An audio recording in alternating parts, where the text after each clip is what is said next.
7 best body horror movies na baka hindi nyo pa napapanood. Nitong nakaraan ko lang nalaman na may tawag pala sa mga ganitong movies. Ito yung basta may mga kagrabihang ginagawa or nangyayari sa katawan ng isang tao. Nauna pa sa first, teeth. Only legend knows kung ano yung kagat-kagat ng aso na yan. Susundan natin dito si Don na isang high school student na pinapahalagahan yung pagiging berhen niya until meron siyang makilalang isang lalaki. Habang magkasama sila, dito nga sila matutuksong mag-ano na magiging sobra-sobra na magiging dahilan para malaman ni Don na merong kakaibang kakayahan yung mani niya. Dahil dito sa mga sumunod na araw, dito nga niya aalamin kung ano nga ba to and eventually gagamitin niya para makapaghiganti. Next agad, The Substance. Sobrang na-LSS ako sa exercise music nila dito. Pump it up, do like to pump it up. Magsisimula ito sa isang artista na matatanggal sa trabaho niya dahil daw tumatanda na daw siya.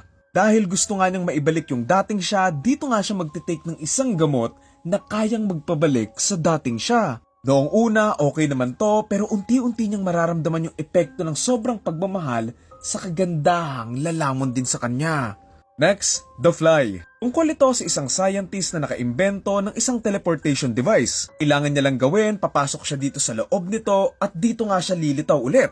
Since siya nga yung nakaimbento nito, siya yung unang susubok nito at sa pagpasok nga niya sa loob ng machine niya, aksidenteng may nakapasok na langaw doon sa loob nung nag-teleport siya. Sa paglabas nga niya dito, meron siyang mararamdamang kakaiba at hindi niya alam na nag-fusion na pala yung katawan niya sa katawan ng isang langaw kung saan unti-unti na din siyang nagiging langaw.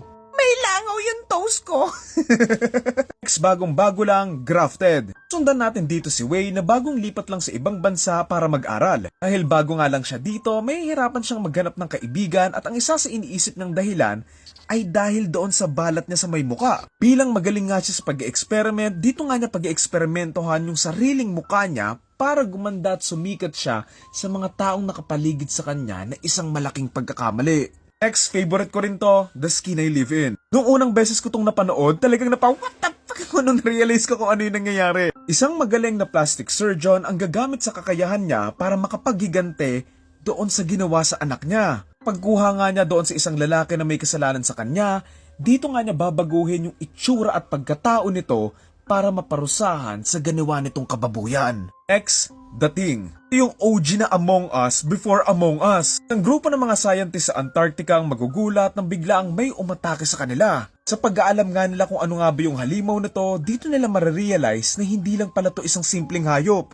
Sa gabi na yon, dito nga nila kakailanganing makatakas at makaligtas bago pa sila tuluyang maubos sa isang halimaw na nagbabago-bago ng anyo. Pinakalas, Cabin Fever. Iconic and nakakadire yung nag-aahit na scene dito eh. Punta natin dito ang isang grupo ng mga college student na magbabakasyon sa gitna ng gubat. Pero ang masiyasanan nilang bakasyon ay mauuwi sa bangungot ng isa-isa silang magkasakit. Paglala ng pagkalat ng virus, dito nga nila kakailanganing makaligtas bago pa tuluyang makain yung mga balat at laman nila.